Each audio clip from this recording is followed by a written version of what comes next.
I was just about to call it a day, but that's when she walked into my office. I usually wouldn't have bothered, but I could never turn away a lady in tears. I couldn't believe it when they told me. This whole time, and none of us even knew.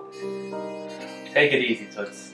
How about we all just calm down, take a nice deep breath, and tell me exactly what happened. Our food, all of it, it's been genetically modified. Honey, maybe you shouldn't worry about things like this. I mean, if it hasn't even harmed us already, then what's But the scientists, they're changing our food. They're changing the DNA. Alright. I'll look into it. Come back in a couple of days and I'll see what I can dig up for you. Alright. Let's see here. Organisms in which the genetic material has been altered in a way that does not occur naturally.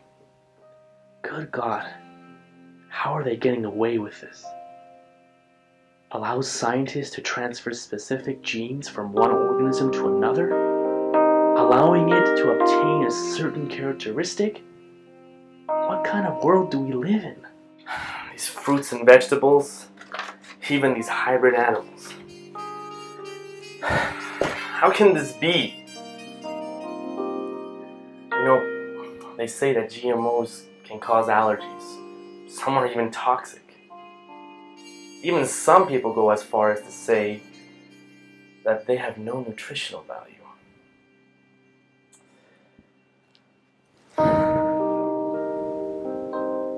And all this time, they were telling us it was for our own good. All the years of lies, the deception, the propaganda, and all for what? It just doesn't make any sense. You've got it all wrong, you know. You know, that's only one point of view of some people who don't fully understand what GMOs really are. Good God, woman. What are you saying? You know, there's someone you should go see. He'll shed some light on the subject and help you understand things better.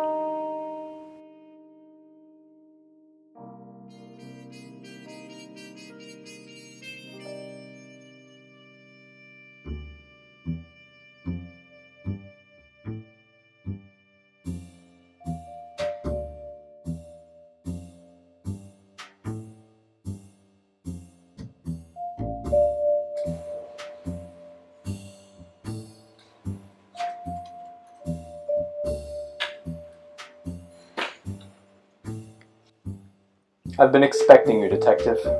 Welcome to my lab. I spend most of my time here working on... Working on what? New ways to create harmful hybrid organisms? On ways to help people understand, Detective.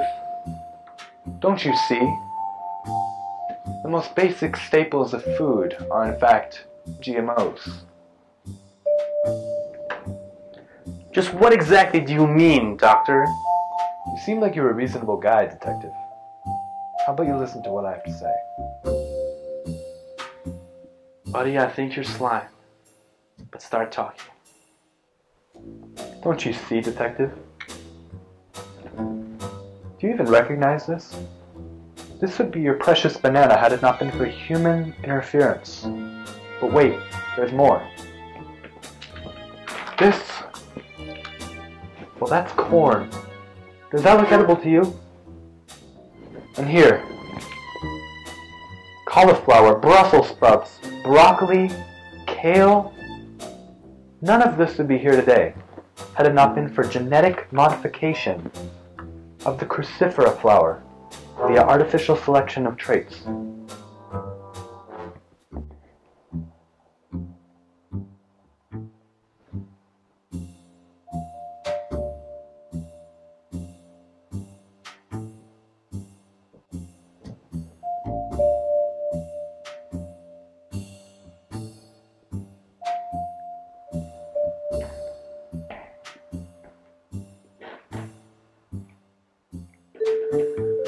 Well, Doctor, you certainly have an interesting perspective. I don't know whether to be relieved or confused. Perhaps both.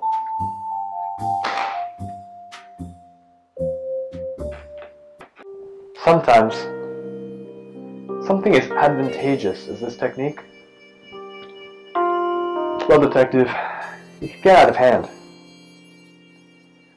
Yes, we might be able to end world hunger, and even augment our food's nutritional value using transgenic crops. But is it all worth it? Constantly trying to manipulate our crops to be bigger and more fruitful, it might bring more dangerous results. What he said to me really made me think.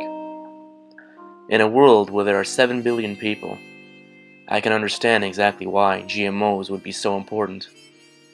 How else would we be able to feed such a large population? Without the use of GMOs, so many people would starve. After that day, I learned that there's good and bad to human interference in nature, especially when we misuse our capabilities. I also learned that opinions are numerous and very different indeed. But at the end of the day, it's always important to know the facts before making assumptions.